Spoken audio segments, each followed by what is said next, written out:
Hello, everybody. How are you doing? I'm glad you're here. It's 3 p.m. on the 16th of October. I'm Dr. Nelson Vasquez with Kiltz Health, and I am in Central Florida. Please let me know where you're watching from, and put the comments in the chat. Let me go live on Instagram.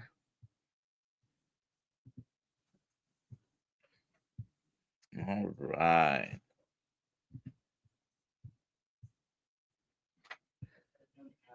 All righty. So today we're going to be talking to Michelle Hurn. Hope I'm pronouncing that correctly. That's correct. Yes, sir. And you said you are in Portland? Right outside of Portland, yes. Okay. All right. So thank you for being with us here. It's noontime for you. And just let me say hello to some people here. Sharon, Cheryl, Rick, Juliet. Thank you for being here. Angela, Amy. Hope you're doing better from your accident.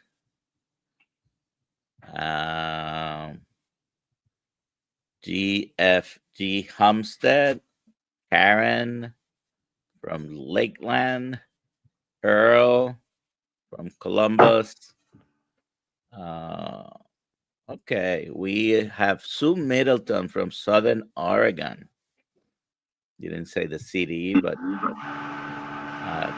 main runner from Maine, and George Goodenough from the UK. Oh, Hello. wow. All right. Goret Teixeira from South Africa. We're all over the world. Well, Love thank it. you for being here. And I was just backstage telling you that I've been promoting your book to some of my friends. You wrote this book a few years ago, though. It's not exactly new. What is it called? Dietitian's Dilemma? Yes, published in 2021, correct. Okay. All right. So please go ahead and take a few minutes and tell us about your story, your pre and post diet changes. And we were talking because you're a registered dietitian, and your typical training is nowadays, and it has pretty much always been more plant-based approach because meat is bad, right? To some degree. So yeah, thank you so much. I'm Michelle Hurn. Like you said, I'm a dietitian. You know, if you've heard me speak before, my health journey began when I was 12. I was diagnosed with anorexia nervosa. I was 5 feet tall, 57.5 pounds, so incredibly underweight. Ended up going to treatment for 2 months. Immediately put on the 24-hour tube feeding system, which back then the ingredients were corn syrup, maltodextrin, soy protein, canola oil. Fast forward today, the ingredients are the exact same, which is pretty unfortunate. During that time, you know, I was told that if I did become weight restored, people don't really recover from eating disorders. I would have these issues my whole life: anxiety, racing thoughts around food, probably relapse several times. And they weren't wrong. You know, I did become weight restored, but I struggled a lot through my adolescence and into adulthood.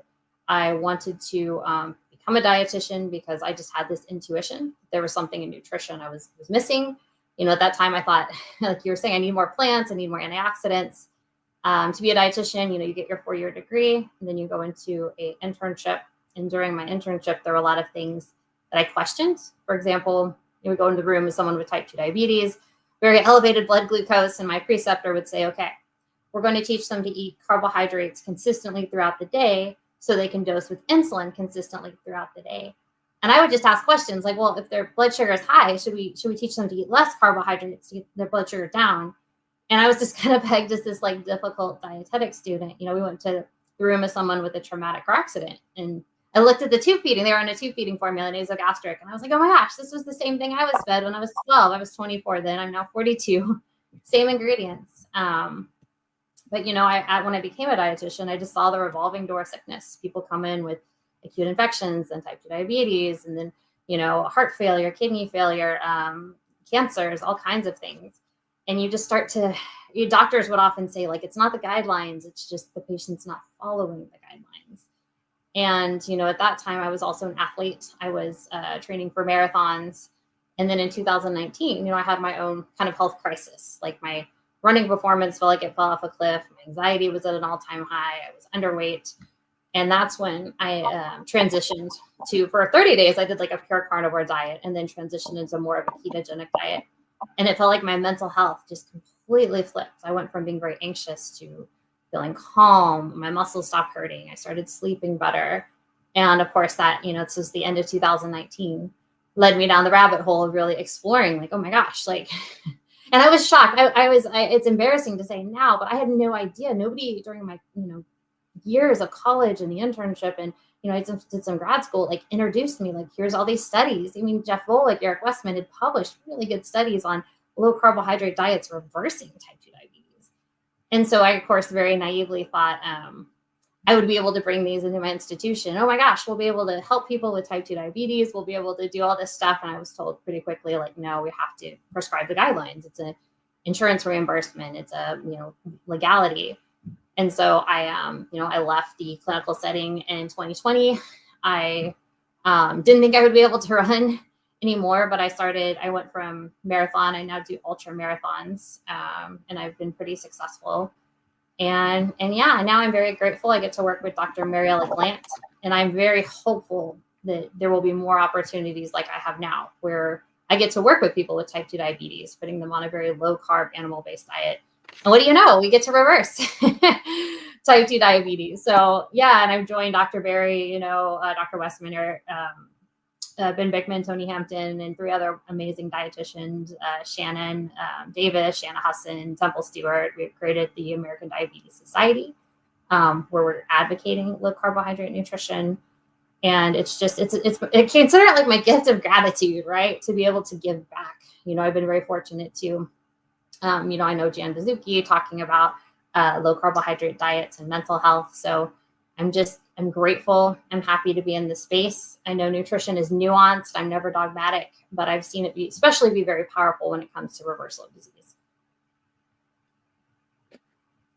Thank you. That was a very brief summary of, but you hit many points there.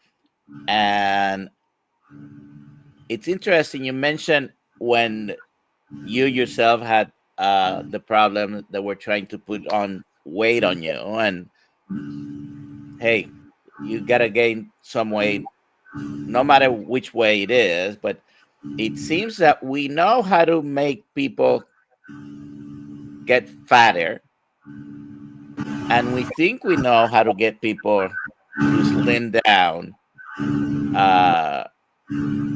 But it's interesting that people who have farms know that if you want to get a cow, beef, gain weight, you give them grains, right? You give them soy or corn, wheat, whatever, oats, and it has the same effect on humans when you load your plate with those things as well. So it's not a surprise that you mentioned the corn syrup, and I know they criticize very often medical doctors. Oh, you didn't get enough nutrition classes in school, but trust me, the very little I got was with that little wrong approach. And yes, have 3 to 6 meals a day, loaded with carbs, and then shoot insulin to counter the effect, right? And yeah, it's very interesting because we know insulin suppresses fatty acid oxidation, right? Like, it shuts down your body's ability to burn fat. And I would say 98% of the type 2 diabetics I work with are very over fat, not just obese, but have, excessive body fat. So it makes sense.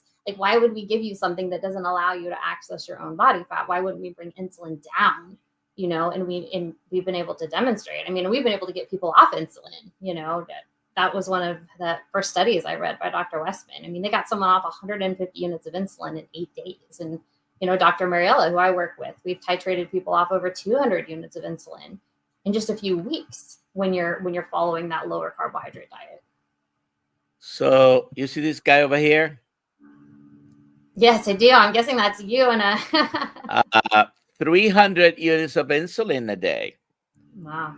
And having been a physician for nearly 41 years now, I am probably in the top 5 of amounts of insulin. You know, I don't, as a matter of fact, I don't think I treated more than 2 people in my career with higher amounts of insulin. Interesting. So I've been carnivore for now 2.5 years, and I've gone 6 months at a time sometimes without having any insulin, but back and forth I do use a little bit. My pancreas no longer, I was diabetic for almost 30 years, so my pancreas doesn't produce much insulin anymore, so I do have to use some. As a matter of fact, I probably had not used for a week, and yesterday I used combination of short and long acting, about 25 units, but my hemoglobin A1C has been 5.4 for the past almost 2 years. Great. Congratulations. I've done it about 6 times, I think. I'm due to have another one, and I have a kid here, so I'll be soon repeating it. But yes, just have insulin. Your blood sugar is high, use the medications, use the insulin to control the blood sugars. If you have any questions, please put them in the chat. I know some of you have already put some questions. Let me take a look and make sure I haven't. Yeah, and we're finding, right, that's just, it's like one piece of the puzzle. You know, I in my overwhelming experience. Hi, Michelle. I have no idea.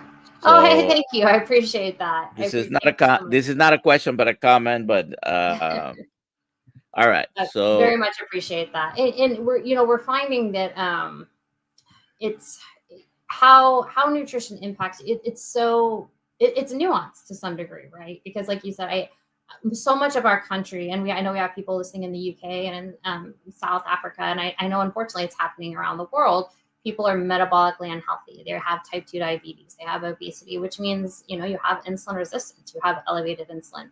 So following a diet that keeps that low, I feel like my 6-year-old niece could figure this out, and it's not like we don't know this. It's not like, the government, everybody knows this. It's just, if we start teaching this and we start healing people, there's billions of dollars industries, pharmaceuticals, food companies that are spending astronomical amounts of money to keep this under wraps. Right. But anyway, once you reverse your type 2 diabetes, often, not necessarily like it sounds like in your case, you have to still take some insulin, but often people are able to incorporate some carbohydrates back into their diet. A lot of people, metabolically healthy humans, can eat some seasonal stuff, and that's what we're finding. We want to be able to be metabolically flexible, where you can burn both glucose and sugar and fat. But our population is so incredibly sick; they are just unable to burn fats, and we do everything wrong. Ideally, you get up in the morning, you get some sunlight. We get up and we look at our phones. Ideally, you move your body, you do some resistance training. We sit at our desk all day. Ideally, you're filled with joy. You have good, healthy relationships. We argue with each other online. You suck, And so by shifting not only how you eat, in my experience, it also started to shift other things in my life. When I was calmer because of my diet, I was able to have better conversations. I was able to have energy to get outside and do other things. And so I find this. I find it so frustrating, and I'm sure you do as well, and while you do this advocacy, that we're not talking more about this. This isn't getting like more mainstream, and it seems like just when you get some momentum, you get a lot of resistance. But I think the best thing, we can do is I like to call it like an insulin smart diet. We're following an insulin smart diet. We're eating protein and fat, and then we're utilizing carbohydrates in relationship to our goals and our metabolic health. Because obviously, my 400-pound A1C of 12, type 2 diabetic, it has a very different carbohydrate need than Michelle Hurn, who runs 80 miles a week, or maybe someone I'm working with who's very underweight, who might need to pull that insulin lever to help gain some fat, right? So it's not a one size fits all, but there definitely is a structure that I think works for everybody. Yeah. And sometimes I know I did at some point, you have that aha moment where, in very simple terms, you discover, okay, wait a second. If, in particularly, the type 2 diabetes is one of my passions, to try to help people reverse that, which now I advocate for remission, reversal. Cure is a word that I don't like to use because there is a question here about cure. I'll ask you in a second, Okay. uh, but remission, reversal, I think we don't have to argue much that that's possible, because we have now hundreds, if not thousands, of people or more doing it every day. When you think that if you're loading yourself up with carbohydrates and you're diabetic, which is the ultimate metabolic dysfunction in my mind, uh, well, that's not going to help you if you have to be chasing with medications to increase your insulin. Whether there are some pills that help you do that, there's the GLP-1s, and there's, of course, insulin.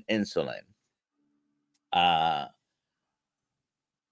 and you mentioned right now multiple things that have absolutely nothing to do with nutrition, but they're also important, right? And we can talk a little bit more about sleep and community and sunlight and exercise, right? All those things, they have nothing to do, we think, with nutrition, but they actually do, because they do affect the way your body responds with cortisol. And Yeah, they impact metabolism. Sure. yeah, they do impact metabolism.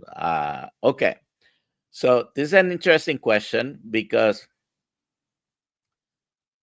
we still have a lot of people, vegan and vegetarians, in this world, and many of them are healthy or think they're healthy. And I've known personally a lot of people, lifelong vegetarians, although I'm 65, I mentioned, and just recently discovered that a friend who had been vegan or vegetarian all her life, or for most of her life, developed multiple sclerosis.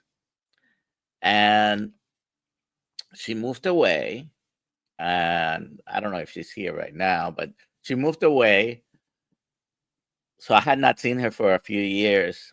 And I keep having interviews with people with multiple sclerosis. I'm better after, some of them very short periods of time on being carnivore. So I'm trying to reach her, to send her the YouTube videos. When I finally get in touch with her, and of course I still had her phone number, I thought she had changed that. She has been carnivore for a year, and because she's in a new area, her neurologist told her, "No, you don't have multiple sclerosis. You were mixed diagnosed because your MRI is totally normal." She goes, "Well, I have my old MRIs here. Here they are." And they had all the hallmark changes that you see on imaging of MRI. She was correctly diagnosed. Just a few months on carnivore, not only she doesn't have in her brain MRIs, she doesn't have any symptoms of it. She's still dealing with adaptation, and she's not 100% carnivore. She does have more of a very low carbohydrate intake, a ketogenic diet. But these things, not only is the blood sugar, but all the autoimmune, the inflammation, the inflammatory problems, pain, arthritis, skin issues, they that seem to get better. So I'm excited to see for the next few years more studies coming out. But I think we already have a strong picture on some of these things, right? Okay, so Juliet says, do you find clients do well on vegetarian keto diet as well? So I'm sure you advise some people that are vegans or vegetarian on Yeah, how to do a ketogenic we have diet. a So lot of people in the program, the Ona Health that I work with, Dr. Mariela Glant, that are Hindu, Indian. That some people are very strict vegetarians, and some people eat, will eat eggs and cheese. Some people not. Some people strict vegan. I will say it's interesting. Even like books. Gosh, I'm totally blanking on her name that wrote about type 2 diabetes. I want to say, I'm going to butcher it, but she's a vegetarian, but she even realizes like, hey, this is probably the less ideal way to attack this type 2 diabetic problem. But to answer the question, yeah, you can absolutely be a very successful vegetarian. You can be a successful vegan. I know I said at the end of my book, like, if people are following that way of eating and they're healthy and happy, like, I have no agenda here. We do know that animal products, specifically the ruminant animal products, are very high and very bioavailable nutrition, meaning there's lots of the B vitamins, iron, zinc, folate that your body absorbs very well. Those things are much harder, if not some don't even exist, things like collagen, perform vitamin A, K2, D3 in the plant kingdom. So you can certainly supplement. And if somebody is doing that for a religious reason or a health reason, we certainly work with people. It's just, one thing you have to be very careful of is, we, in the past, before I was very familiar with low carb, working or knowing vegans, they would say like, oh, I'm going to get my protein from quinoa or beans and rice, these things that are very high in carbohydrates, so it's like, we have to really eschew some of those things. And I would say about 75 to 90% of the vegetarians, all vegans I've worked with, will do some type of protein supplementation, a pea protein isolate, something where, if you're on an animal-based diet, you don't necessarily, you don't need to drink any protein powders. So is it possible? Can you do it well? Absolutely. It just takes a little bit more planning, especially for making sure you're getting enough of those nutrients. a lot of planning. And if you're just, I'm going to go vegetarian, you have to, in particular, when you go to the extreme vegan side, you have to supplement a lot of things, including the B12, for example. You have like no B12 from plant sources to speak of. So you have to supplement with these things, with the omega-3, sometimes with the animal source nutrients, because many of the plants bring with them not only, for example, the iron. Spinach is very high in iron, but it is also very high in anti-nutrients that stop your absorption of iron. So I would also argue spinach is not necessarily very high in iron. So we get the story of the heme iron and the non-heme iron there. But yeah, you can. Yeah, you can do it. It's just, in my opinion, I'm sure you would agree. It's certainly not the easiest thing to do. It's not the most effective thing to do. A lot of people have reactions to a lot of plant foods. It's interesting how many people, we all kind of naturally associate like all vegetables are good for us, spinach is good, and then they take those things out of their diet and they're like, wow, I'm less achy, I feel better. So that's why I think doing a low carb, specifically like more of a carnivore diet, it's the ultimate elimination diet, right? And then when you add things back in, you can be like, oh my gosh, I had no idea that peppers cause this. Or some people add things back in, like I do some rice, I do some carrots, no problem. I've tried other things and it's like, ooh, this makes my stomach feel awful. I've been eating this for years, I had no idea. So yeah, but I do think, obviously as a medical professional, we work with people all kinds but in general, that most people tend to gravitate towards more of the animal-based diet. Yeah. Interesting you said peppers, because black pepper gives me some joint pain. As soon as I have some black pepper, and you don't think of those things. Well, you season something, and if you happen to have liked black pepper,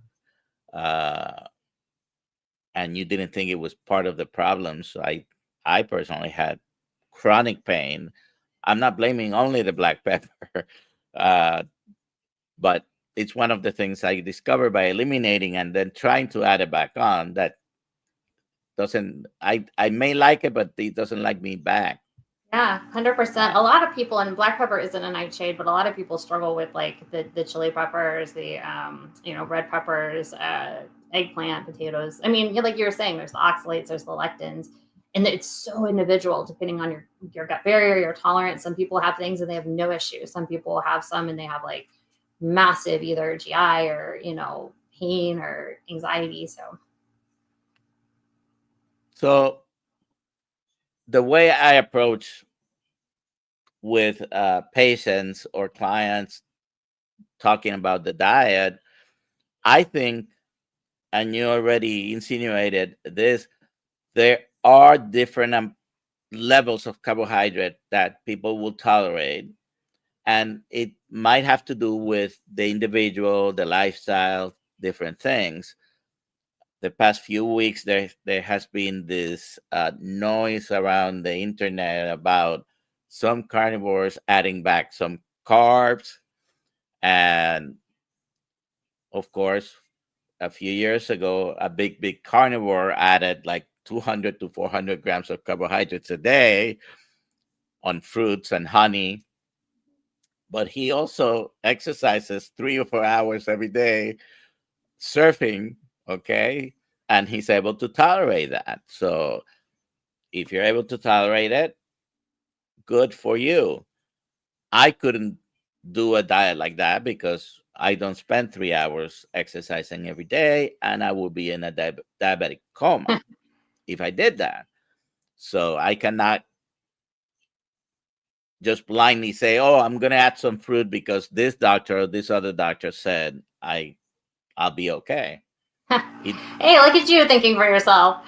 Yeah. Yeah, no, it's ideally, as we know, and we've already covered this, there's no better way to eat than a insulin smart, high protein, high fat, low carbohydrate diet when you're metabolically unhealthy. When you have type 2 diabetes, you're obese, you have other issues because it's going to bring your blood sugar. So let's say now you get your A1C, it's 5.4, you're feeling pretty good. All of a sudden you're like, my energy's not great. Like, I don't know, maybe something's up with my hormones. What's going on? And what I don't want is it seems like some carnivores and people have like the fear of God, like, oh my God, if you have some carbs, you're going to spontaneously combust. That's ridiculous. There's no species throughout history that was either pure carnivore or pure vegan. We ate roots and stuff like, obviously, humans, that's another reason when people are like, meat, it's bad for you. I'm like, the human race would not exist if meat was bad for you. We literally evolved eating the megafauna. Like, people are ridiculous. But we also ate, when you, through history, when we carnivores, you ate fur and you probably got more probiotic bacteria, you're eating dirt and so you're eating other things. And that's all to say, like, we don't have to be dogmatic. Most people, metabolically healthy people, can tolerate, Dr. Gabriel Lyons, about 40 grams of carbs per meal, about 120. That's probably high, a little bit high in my opinion, for someone who's not physically active. I'm incredibly physically active. I'm an ultra runner, so I'm going to be tolerating probably, like you said, an amount, not like, I think Paul has, like you said, astronomical amount. But you say you run 80 miles a week? Yeah, one of my trainings high, yeah, approximately.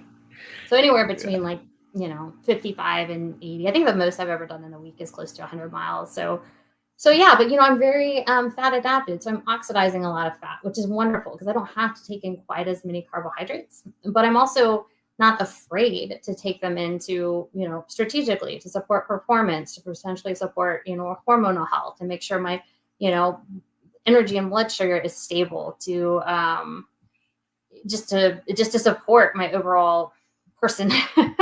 And so that's probably like my biggest message, is we start with this foundation of the animal-based diet. And from there, like, you should move and eat what your metabolic health and your goals determine. Like, there's no gold stars for being zero carb, and there's no gold stars for, being Paul and seeing how many carbohydrates can I shove in my body, 400 plus or whatever. But there's in my opinion and experience, most people are very sick, so they need a very low carbohydrate diet. But I also work with people that are just like, God, I've been doing carnivore low carb for a while and I'm just not feeling right.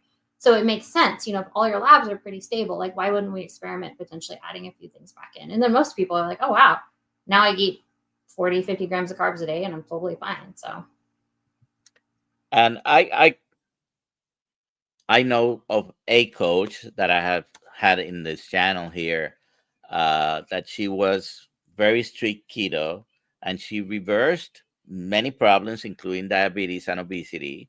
And now she has added some carbs, even has some potatoes sometimes. She keeps up with a very active lifestyle with exercise. And she's, I've met her and her husband many times, very fit. And she's still in ketosis even when she has a potato. Yeah, Okay. I mean, I So can be in ketosis with 150 grams of carb. Like you can, like, and that's the thing. It's where is my metabolism, right? What is my activity? So I appreciate you bringing up that point because I think it's just my as much as this space I've loved and appreciated being able to advocate low carbohydrate diets. And what do the statistics say, right? 93% of us are metabolically unhealthy, so we need very low carbohydrate diets. But then there's kind of like an and then.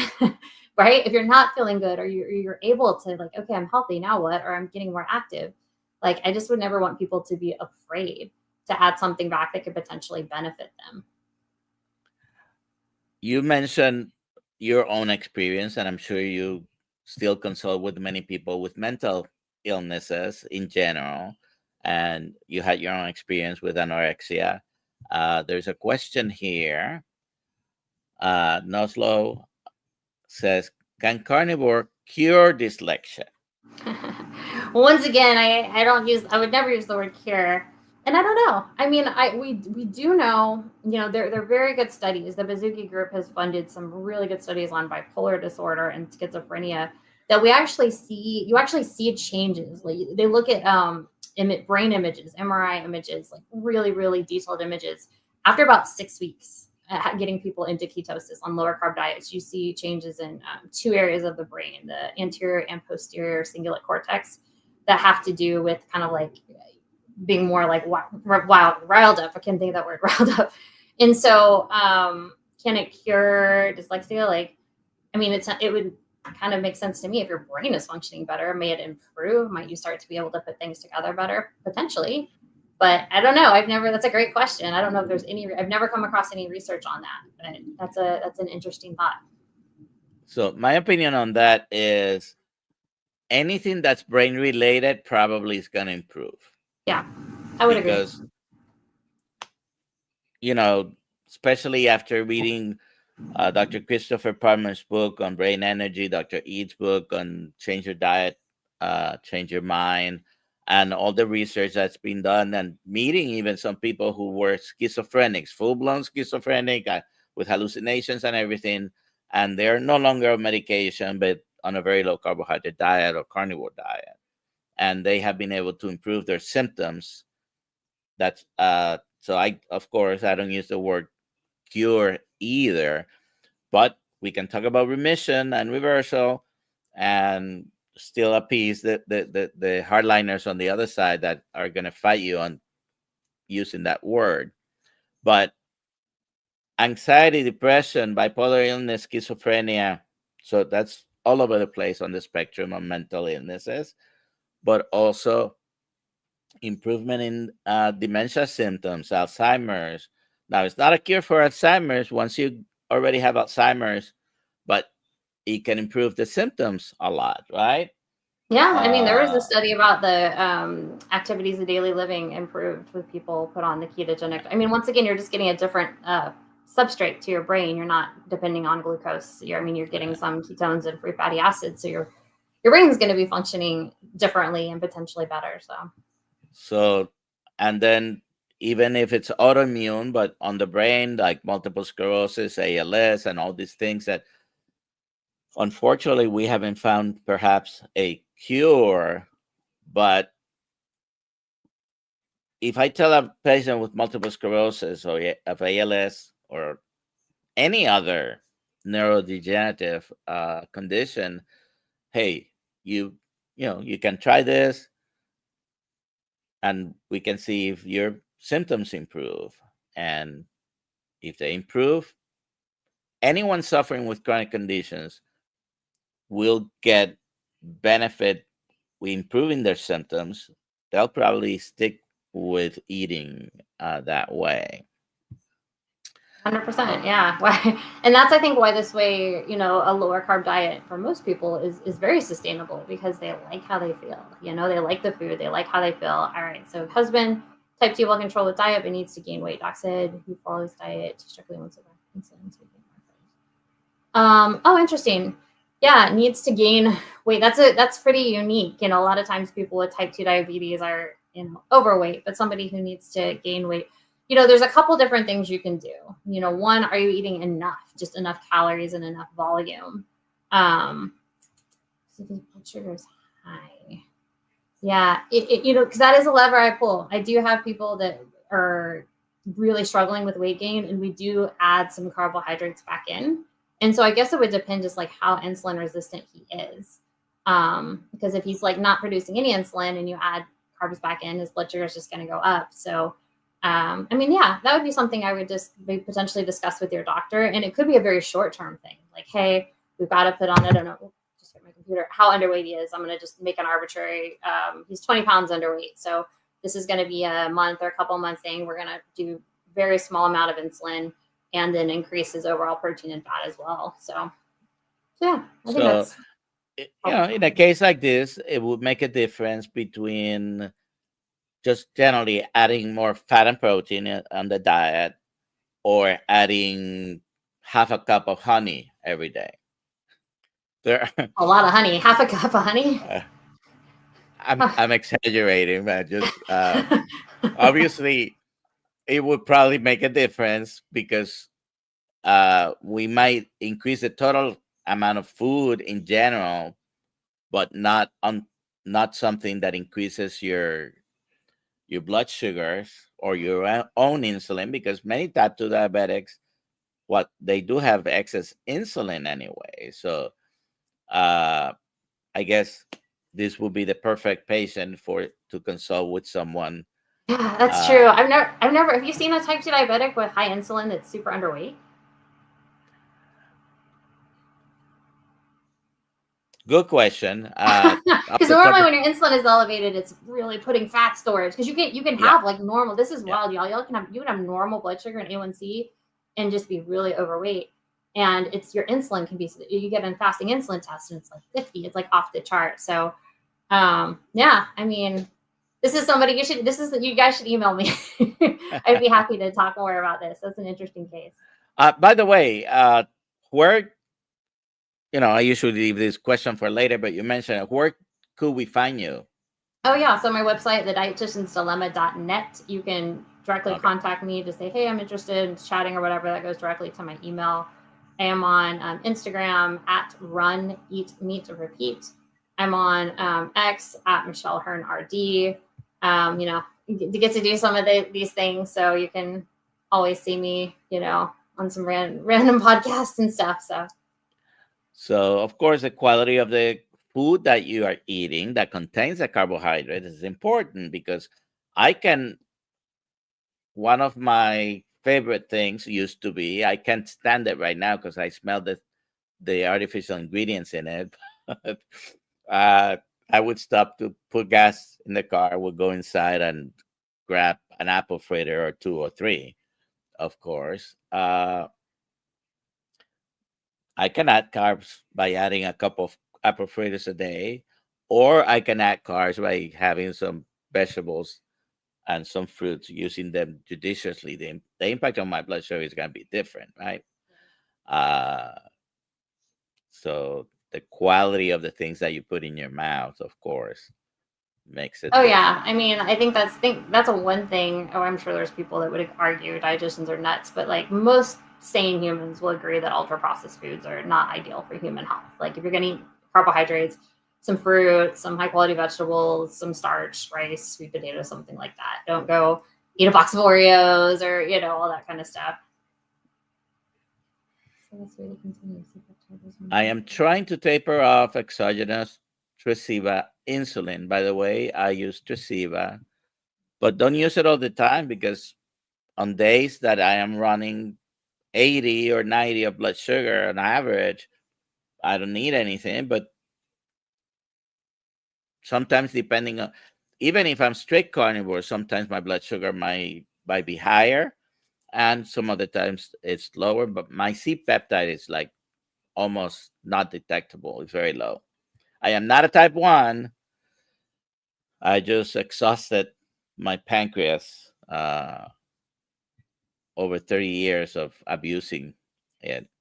Anyways, down to But I would 30 have to defer units. that question to you since I'm not a doctor and can't give medical Down to advice. 30 units. What is the best way to continue? C-peptide is 1.4. What that means, you are producing some insulin, because 1.4 it's I believe is normal in the lower range of normal, but it is normal. So you do have some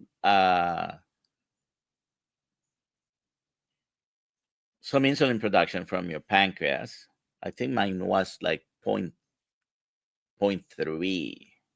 last time I checked. Anyways, so how do you do that? Well, you do a gradual reduction and checking your blood sugar all the time. You most likely wear a CGM. Hopefully you do. If you don't, uh, you should try to request one. Insurance companies will cover it when you're using insulin. And basically, you have to monitor what you eat, what your blood sugar is in response, and then trying to taper off. Of course, there are many other factors like improving your sleep, the amount of activity you do, exercise, all these things. When I don't sleep well, or if I only sleep a couple of hours in the night, my blood sugar is going to be higher. What a concept. Yeah, and Uh, activity, like that is one of the things, even if you are a type 2 diabetic, you don't need insulin to get glucose into your muscles when you're exercising. So that's another really powerful lever. We see people say their blood sugar, I'm just gonna throw up an arbitrary number, is like 220 after they eat. And then the next day they eat the same thing and it's 185. You're like, well, what'd you do? Oh, I went for a 15-minute walk. So it's pretty powerful. It can really help get your blood glucose down and yeah. require less insulin, even doing short activity after eating. All right. Let me see. Exciting questions. There's another question here. Carnivore 2 years. The glucose tolerance test. Fasting 5.7. After 2 hours is 8. This is not in the US, but um, that's uh, a little high. I told GP how I don't do carbs. Sugar wants to I retest. feel like Dr. Bickman and Dr. Westman have talked about this, and I apologize, I don't remember the exact mechanism, but there was something that if you were pure keto, you would fail a glucose tolerance test. And I can't remember the exact mechanism why. And they said if you just had a little bit of carbohydrates a few days before, you would pass with flying colors. So I don't So know there, if that you know more yeah, about there is a natural insulin suppression that happened. I call it physiologic insulin suppression. Because if you're not eating carbs or very little carbs, then your pancreas decreases its function. But this is a typical patient where I would definitely, well, it's not the typical. I would order a fasting insulin, C-peptide on probably everyone who has any issues with pre-diabetes, diabetes, or any other metabolic dysfunction, but most doctors won't.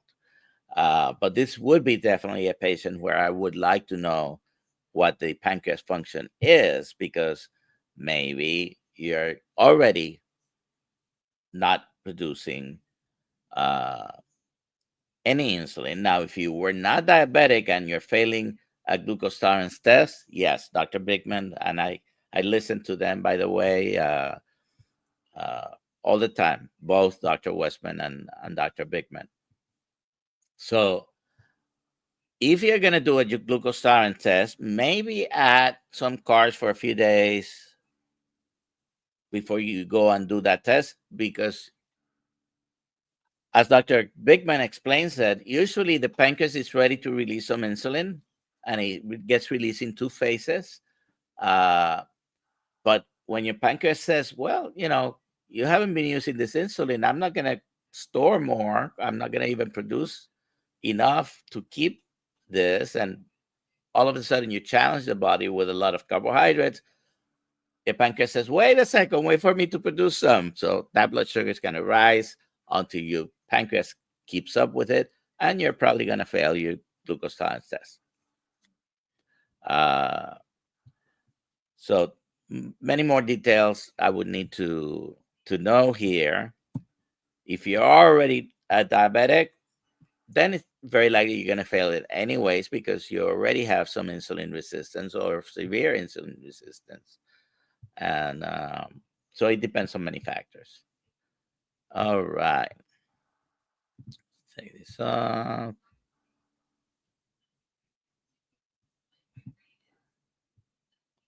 Is Michelle going back to? I was supposed to. I don't know if we're going to be able to make it this year. It's TBD. Gosh, I was really hoping. I actually have a ticket, so I may. If I don't, I'm going to roll it over to next year. Okay, we're already 4 weeks away. Better figure that out, right? Yeah. Exactly 4 weeks. November 14th. We are going to be there. Kiltz Health is going to have a booth, and we have a lot of people. As a matter of fact, Lois, who's asking the question, is asking because he's going to be there with us. Oh, nice. It's great. I went a few years ago when I was in Austin, and it's just just a great gathering, great information. So we will just see if life can let me get there.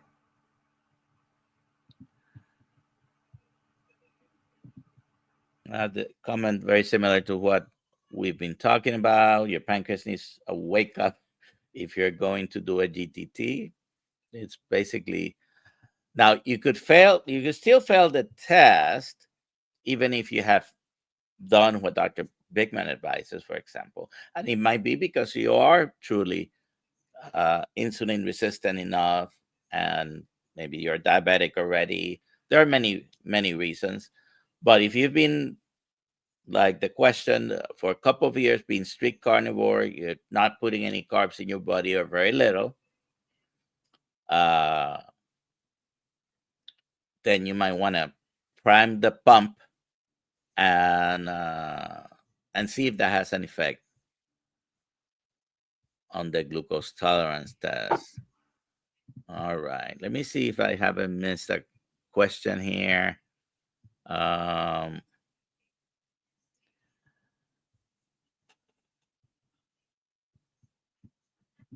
Okay. What is the dietitian's dilemma? Dietitian's Dilemma is my first book, and the kind of subtitle was, "What would you do if your health was restored by doing the opposite of everything you were taught?" I was taught from the time I was very young, going through eating disorder treatment, and through my high school, adolescence, certainly the college and the dietetic internship, that carbohydrates were the foundation of human nutrition. For everybody, regardless of your disease, and I became really sick. And, when I went to a much lower carbohydrate diet, it completely changed my health. But then I was in a very precarious position because, like we talked about earlier, I don't know if you're here for the beginning. Once I changed my health, and I spent, hours researching, ketogenic diets and type 2 diabetes. And at that time, we have so much more studies now. This was 6 years ago. I wanted to bring it into my hospital institution. Like, I didn't feel like I could ethically go into a type 2 diabetic room and tell them to eat consistent carbs, knowing that I was keeping them sick. But then what do I do?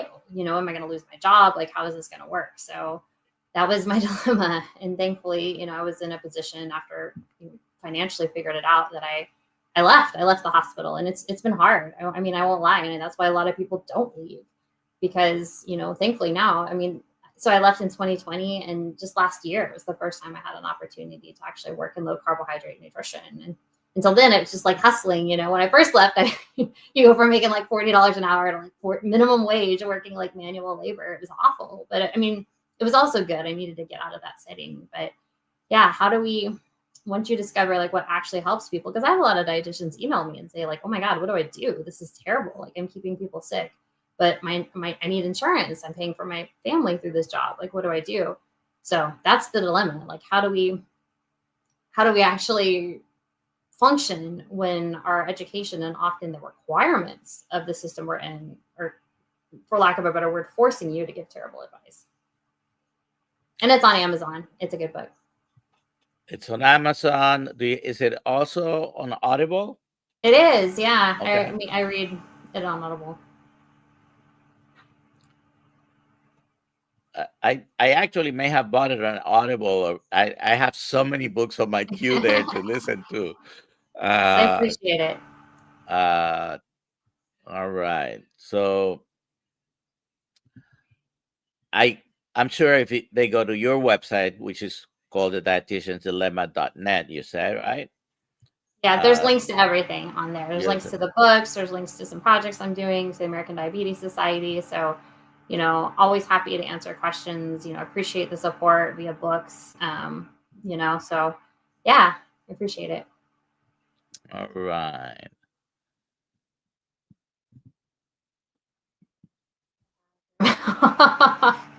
Thank you. I'll keep that in mind. There's one other conference I may have to get to, and it's a balancing act with the dog and the uh, in life. So I very much appreciate it. Thank you. Angela Mullins said about her book for me and my daughter that is a nurse. Oh yeah, nurses are incredible. Like I could never be a nurse. Some of the things they have to deal with and see. But it was interesting to me in the hospital when I worked in acute care, even discussing this. Like once I understood, just how important like low carb for nutrition was, nurses seem to understand that. I would go and say like on a like just basic level, but they're like, yeah, but they order carbs, we have to give them insulin. Like that's just how it is. So gosh, I'm hopeful that more nurses will get excited about low carb nutrition because it's hard. I mean, it's hard to treat people like type 2 diabetes is awful. Like, first, people, I mean, rotting teeth, open wounds, like, massive.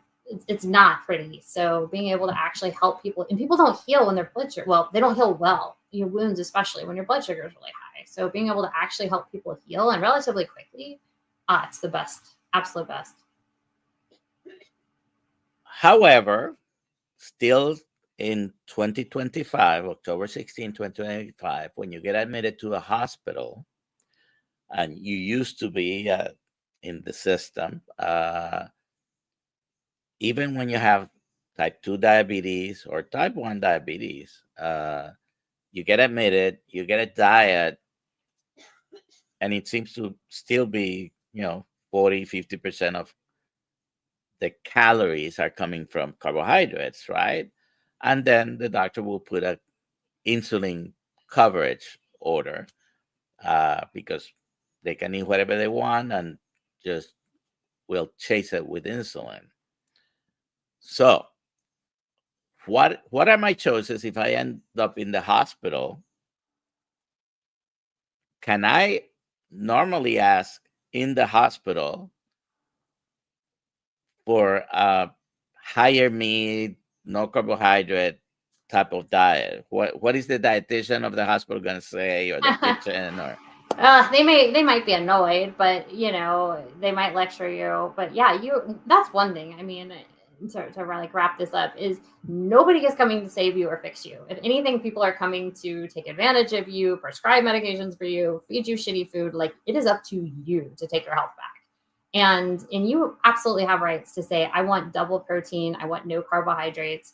If the dietitian freaks out and insists carbohydrates come, throw them in the trash. You can have people bring you outside food. That's no problem. You can fast if you're obese or overweight.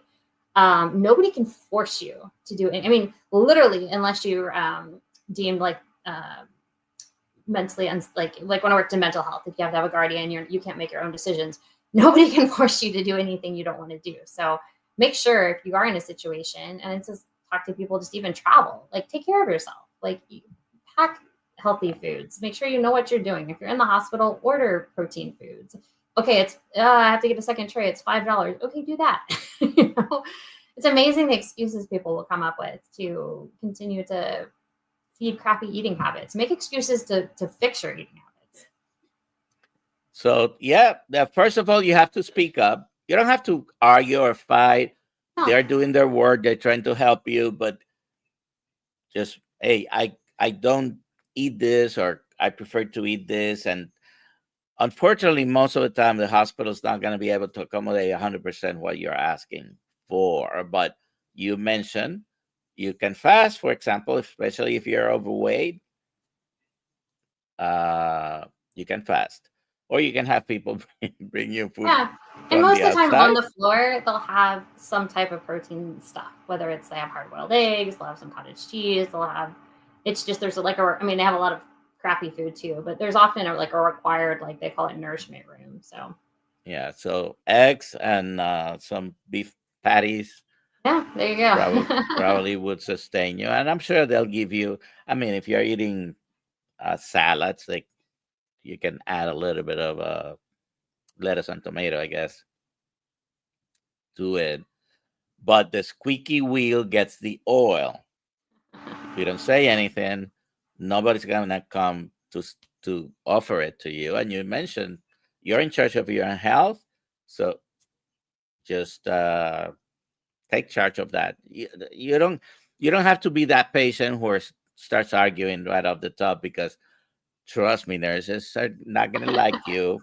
Be kind and Very respectful. Like nurses, their job is the hardest job, one of the hardest jobs on the planet. Like I just, the yes. things they deal with and see and whatever, you know. But in my overwhelming experience, when people say like, "Hey, like I'm really doing this for my health. Can you, even if it's okay if I need to wait, is it okay if I get a second serving of eggs? Like, oh, instead of one burger patty, can I get two? Is that a, if you're kind, I promise you 99% of the time, people are happy to make it happen.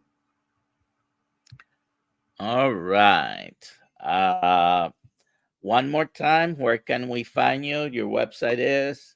Yeah, the dietitiansdilemma.net. I am on Amazon, The Dietitian's Dilemma. I also have a children's book called The Fox Family Food Fight. Instagram at Run, Eat, Meet, Repeat. And then on X at Michelle Hurn RD.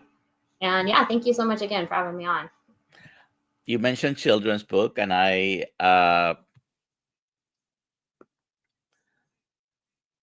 oh, wait a second. See if you see it. Oh, cute. Yeah. That's my grandson. Very cute. What do you think about this? Is the last question, because we're at the top of the Yeah. hour almost. Yeah, I got But to bounce right at the hour. So last give me question. your opinion on oatmeal for breakfast versus a more protein centered breakfast. Yeah, it seems like this is a social media fight. I mean, I'm always a protein first proponent. Like just starting your day with stable blood glucose is so important. You know, they actually did a study having teenage boys eat just oatmeal or eggs, and they ate so much more several hours later when they just ate oatmeal.